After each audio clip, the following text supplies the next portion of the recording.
Even though The Acolyte was a complete and total failure, a flop, the audience despised it. No one tuned in.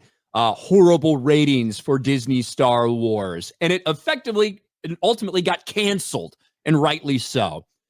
Well, there's been a lot of Disney Star Wars fans out there, the ones with pronouns in their bios and trans flags in their profiles and like all of this different stuff. You know, the hardcore dedicated audience for Disney Star Wars at this point, which clearly isn't enough to make a show successful because nobody tuned in, but they can make noise on social media. And because of that, we now have a new story, a new bullshit story that's getting pushed by Collider, Jay.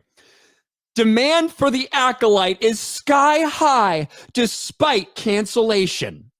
This is from Collider. The Acolyte is showing plenty of streaming demand months after the series was canceled by Lucasfilm.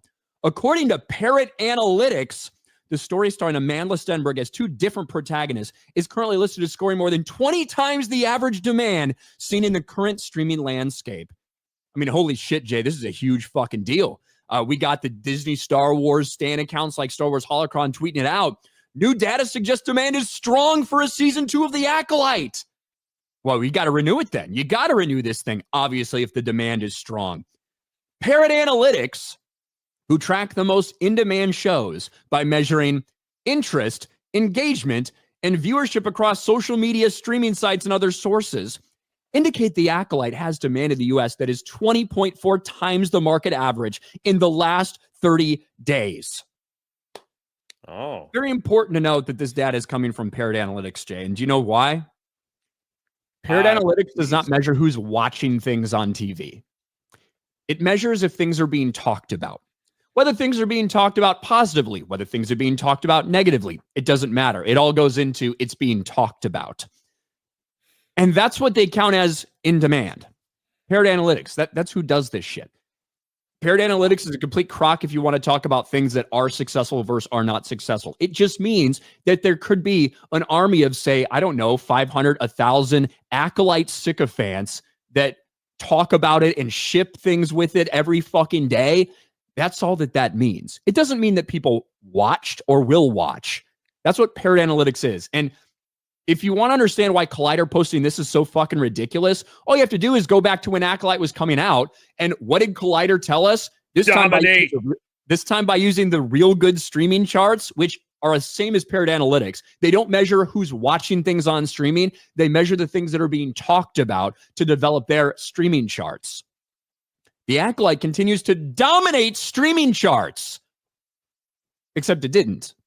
Right? Except it didn't. In fact, it had the lowest finale we've ever seen, the second lowest launch we'd ever seen, and ultimately through the course of the entire season, the worst ratings in Star Wars history.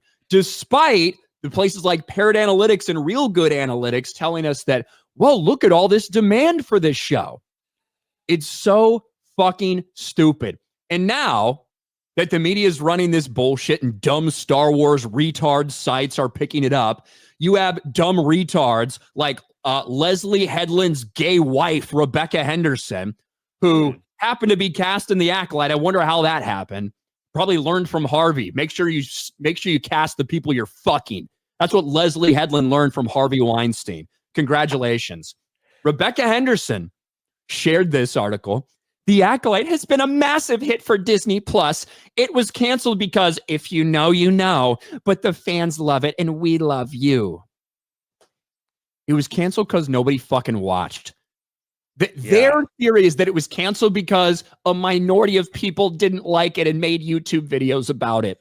If that was the case, you dumb, ugly bitch, then they would have canceled a lot of other shit. Trust me. Yeah. But they didn't. They canceled The Acolyte because it was trash and no one fucking watched. Yeah, exactly. If it was in that high demand, I mean, you said it. Nobody watched the freaking thing. But I got to tell you, I hope the people at Lucasfilm and Disney see that report and decide to greenlight a season 2. I really do. I want them to go all in and give us a Darth Plagueis origin story and all that stuff. Just go all in, please. Because I got to tell you, that month that Acolyte was on, my YouTube channel did record numbers. So I'm all for another jump start, another kickstart, and sitting around talking about how terrible and ridiculous this show is. So, Disney, listen to the fake reports out there that people want to see your show and make it happen. I mean, listen, that type of reporting can easily be triggered by people with using bots accounts and stuff like that, and constantly using hashtags. Correct? Like that's how they this has data nothing like to, that. And if you want me to show that this has nothing to do with the amount of people that may be watching something or anything, right? Let's just go back and look at what Parrot Analytics, the company that's saying the demand is high for Acolyte right now, let's see what they were saying when the Acolyte came out. Look, demand for Star Wars shows after season release. So here you have comparisons between Ahsoka, The Mandalorian season 3, Mando season 1, Obi-Wan Kenobi season 1. For the record, Obi-Wan Kenobi was the biggest launch, the biggest premiere that they'd ever seen for a Star Wars show, right? Yet when you look at demand, I'm talking about actual ratings, the actual numbers, Obi-Wan Kenobi. The demand, according to Parrot Analytics, what they determine as the demand for it, which means people are talking about it online, Obi-Wan is basically the lowest. Wow. But that's strange. That doesn't really add up with what we're saying. But let's talk about the Acolyte then. Let's look at the Acolyte, this purple line, appropriate purple line. The Acolyte, within a fucking couple days after the launch, was the most in-demand Star Wars series we've ever seen, according to these numbers from Parrot Analytics. Yet of all these shows, it had the lowest ratings. Yeah. This data is fucking worthless. It's junk. It's fucking stupid and doesn't matter. Because just because people are talking about something does not equate to people watching something, which is why the Acolyte can be the most in demand, and 90% of the people are fucking making fun of it. Or you have a little fucking army of queers out there that's just fucking tweeting about it incessantly because they're so happy they got representation, right? And you can get these numbers that you're drawing from mentions on social media. It doesn't mean people are fucking watching it. And even down to the end, you can see Acolyte is middle of the pack, only behind Mando season 1 and Mando season 3 in terms of people talking about it. Yeah, I think it had lower ratings than Ahsoka. It had far lower ratings than Obi-Wan Kenobi. This chart is meaningless. And Parrot Analytics is fucking meaningless if you want to talk about what people are actually going to watch or have watched. And then you have, man, what has happened to Collider? It seems like they could just do a quick Google search to find out what this means before writing an article. Either that or they do not care. They're pushing their fucking shit. That's what they really want, like, what the heck has happened? I mean, honestly, it probably did have a massive social media footprint because people were laughing at how, like you said, how ridiculously stupid people were. Here's an example, Jay. Yeah. If Parrot Analytics wasn't just doing streaming stuff, because that's what they do, if they were doing, say, movies that are currently in release at the box office, you know what the demand rating would be for Snow White? It would be off the fucking chart because it's being talked about everywhere by everyone. Unfortunately, the vast majority of it is negative, and people aren't showing up to the theaters. Right. So it's the same thing. Just because people are talking about something does not equate to people going to see it. Let's take Reacher, for instance. Reacher ranks fairly low in comparison to some other shows that get worse ratings than it in terms of the in-demand, because you don't see as many people tweeting about Reacher. You don't see all these fucking people doing shipping for this or whatever. It's not the same audience. It's a little bit older and skews heavily male.